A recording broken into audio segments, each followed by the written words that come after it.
আসসালামু আলাইকুম। যারা একটু টিপিক্যাল বা একটু আধ্যাত্মিক টাইপের কোনো জিনিস খুঁজছেন বা ট্র্যাডিশনাল কোনো স্মেলের জিনিস খুঁজছেন, যারা মেইনলি এই মক্কাতে যেরকম একটা স্মেল থাকে বা একটা ভাইব থাকে ওই জায়গায় ইবাদত করার সময় যেরকম একটা ভাইব পান, ওরকম স্মেলের কিছু খুঁজছেন বা ওরকম কাছাকাছির কিছু যদি যারা পছন্দ করেন, যারা ওরকম ট্র্যাডিশনাল জিনিস পছন্দ করেন, তারা আমাদের এই ওয়ালটি দেখতে পারেন। এটির নাম হচ্ছে মাসকাল মাক্কা। এটার নামেই বোঝা যায় যে এটা ওরকম যে ওই জায়গায় এনভায়রনমেন্টের যে স্মেলটা থাকে ওইটার থেকে রেপ্লিকা করে তৈরি করা।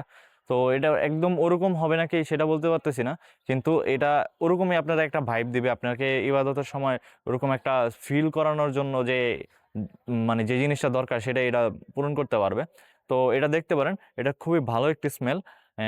একটু ওই আপনার ট্রেডিশনাল বাকুর বা ওরকম এনভায়রনমেন্টে থাকলে যেরকম একটা স্মেল আসে, হজ করার সময় যে যারা গিয়েছেন তারা ভালো বুঝতে পারবেন যে ওই জায়গায় যে একটা এনভায়রনমেন্ট থাকে স্মেলটা খুব নাকে সুন্দরভাবে আসে, নাক পুরা এরিয়াতে যে স্মেলটা থাকে ওরকম এটা দিতে পারো, ওরকম একটা ফিল দিতে পারো আপনাকে। এটা দেখতে পারেন।